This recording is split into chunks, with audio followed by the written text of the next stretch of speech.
Na verdade, existem marcadores, mas existem principalmente sinais clínicos. Então, assim, se a gente, eu acho que até como eu comentei no início, hoje um ponto chave de que a gente olha em termos de sintomas é funcionamento de intestino. Então, fisiologicamente falando, a gente sabe que o intestino hoje ele é uma barreira de proteção que o corpo tem. Então, ele tem um sistema imunológico próprio e que, à medida que ele é agredido, ele acaba gerando ativação de cascatas inflamatórias, né, com aumento de interleucinas e tudo. E que esse aumento de interleucina, essa hiperpermeabilidade intestinal, ela por si só está associada a doenças metabólicas e é o que tem sido estudado, inclusive hoje, para a questão de dor crônica, pensando em, em ativação dos receptores, né? E tudo, de dor. Então, sintomas de intestino são os principais. Sinais clínicos de intestino, de uma alteração. Um paciente distendido, um paciente que tem, não só intestinais, como do trato gastrointestinal, na verdade, né? Porque se a gente for pensar que o trato gastrointestinal vai de boca a ânus, então qualquer sintoma presente de boca até o ânus chama a atenção da gente. Então, desde uma alteração de bruxismo, com alteração de estômago, com alteração de função intestinal, de alteração de fezes, né? Então, assim, às vezes o paciente, como é que funciona o seu intestino? Não, Sara, meu intestino funciona bem. Eu vou no banheiro 2 vezes por semana. Isso vai funcionar bem, só que para ele se acostumou. Então, isso chama atenção, é uma coisa que eu sempre questiono ao paciente, e Sérgio introduziu isso também na questão da anamnese, para poder ajudar, né? Eu sei que está sendo muito comentada essa questão de estresse e ansiedade, né?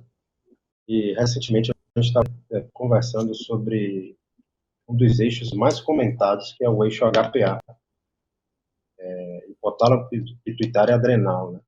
Como esse eixo ele pode ser mobilizado por fatores estressores, mas só que isso traz à tona, quando a gente estava estudando sobre isso, as regiões corticais que têm relação com esse eixo, ou seja, são as áreas corticais que modulam esse eixo a partir do hipotálamo, né?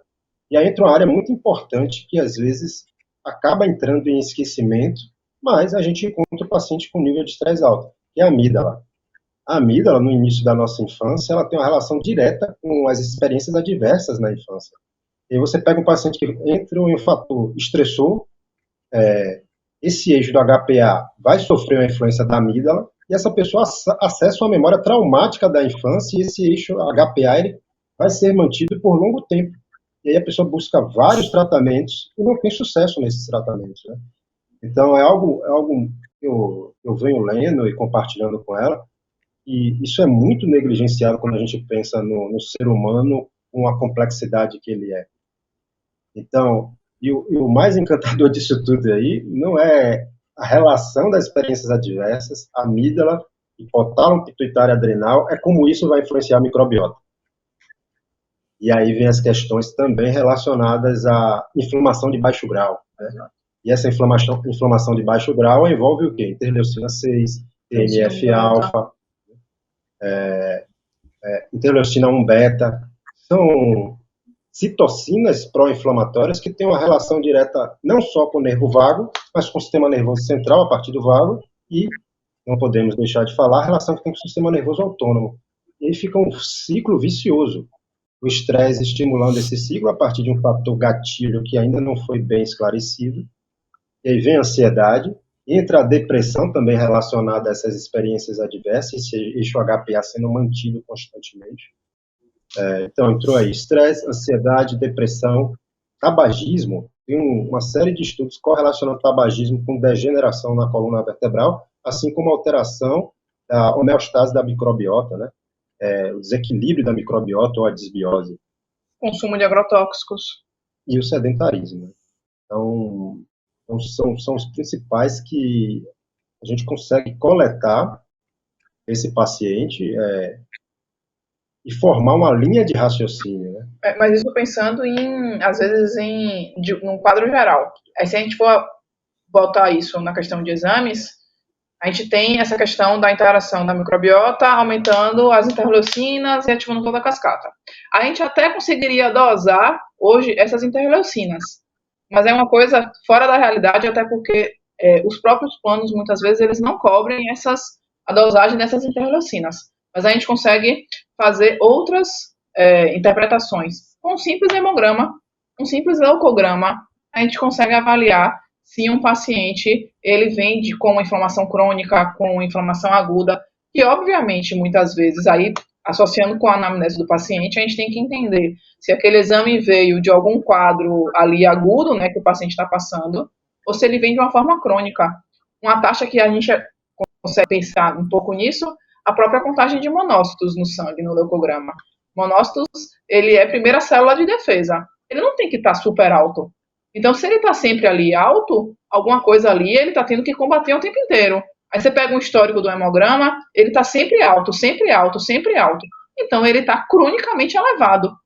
Isso não é ideal. Às vezes ele apresentar, ficar alto em um exame é uma coisa, ele ali combateu, voltou. Até porque a gente tem que pensar que inflamação é bom. O problema é quando ela se torna crônica. Então, assim, quando ela se torna persistente. O corpo ele foi feito para inflamar, para combater infecções. Só que o problema é que a gente, todos os dias, nós estamos colocando xenobióticos, agressores dentro da gente, e ele está sempre ativado. Eu costumo dizer que é a mesma coisa de você ficar chutando parede todos os dias. Você está ali chutando, inflamando, inflamando, inflamando, inflamando, esperando que nada aconteça.